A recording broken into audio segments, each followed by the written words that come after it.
Yeah, welcome again to my channel. Today I want to talk about a very sweet lens, a Vivitar 200mm f1.35.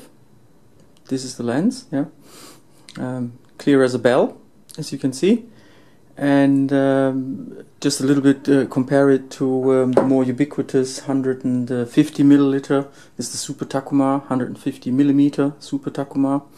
Size-wise, and here we've got a Tokina, which is a 300mm, which comes with an extender, also a very sweet lens, but an f5.6.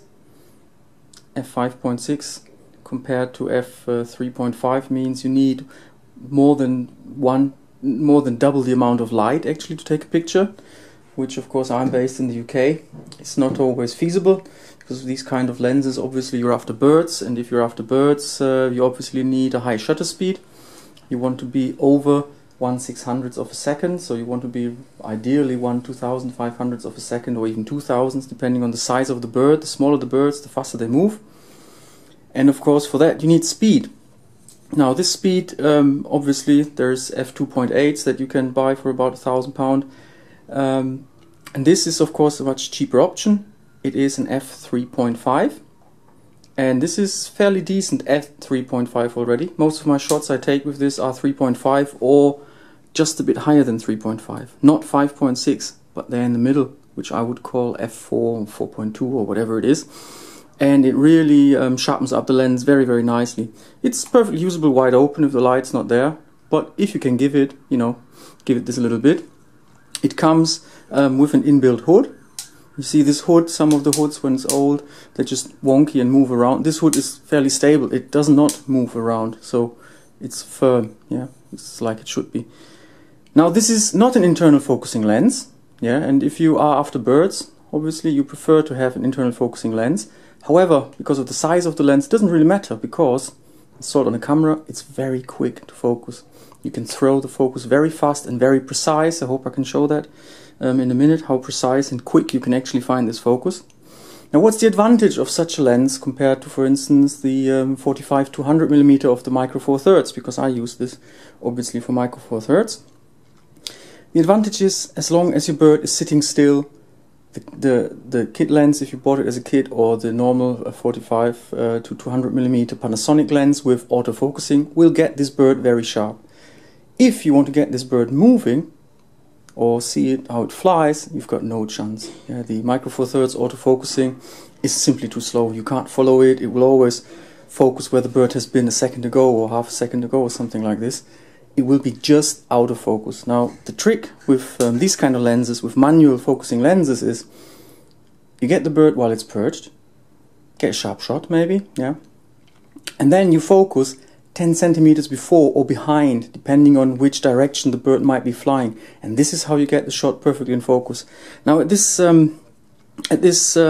focal length of 200mm, if you're like something like 10 yards away from a bird, which is ideal really if you want to get it in flight, or 5 yards even, the depth of field in which you get the perfect detail of the feather is something like 7 centimeters, 15 centimeters. It's not much, so it's very easy to get out. The second the bird moves, the focal plane moves in which it's sharp. So you actually don't want it to be sharp where the bird is, you want it to be sharp where the bird will be in a couple of seconds, or split seconds actually, and you can't get this with the micro four thirds lenses. No chance really, or a very high failure rate. And I prefer to do it manually. Many people prefer to do it manually, and this is a tip of Danny. Check his webpage, it's fantastic. I put the link in the text, and he basically told me how to do that. And I'm practicing, and I'm working my way up to be able to actually do this with a Tokina, yeah, 300mm. The longer the lens, the harder you have to work to get those birds. And this is like a starter lens, 135, 150, very sweet, easy to kind of hit the bird straight away.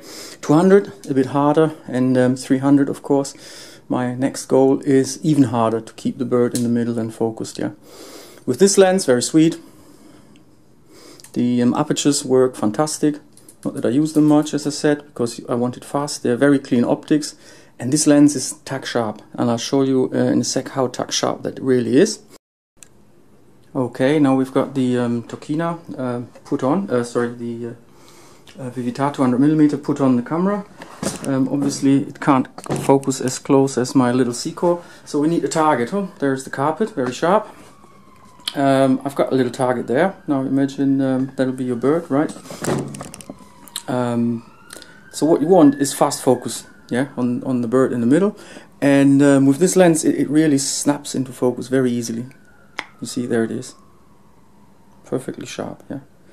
Obviously when you take stills you've got the help of some a magnification button in the case of the micro for the Panasonics, or you've got the Nexus that have the focus peaking function.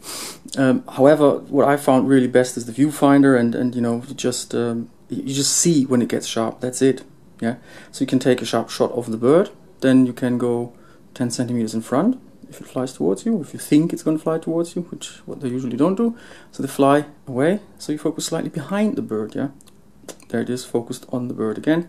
And this is wide open. You see the quality. I mean, it's an HD video. And on stills you can see virtually no vignetting, and it's sharp from corner to corner nearly.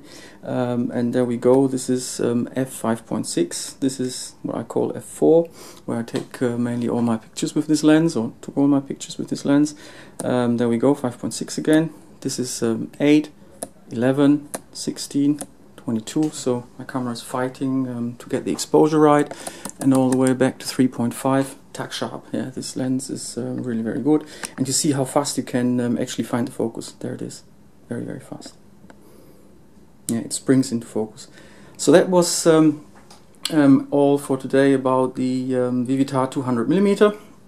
I hope you enjoyed this. Any questions, yeah, just come to me, and thanks Danny for the tips.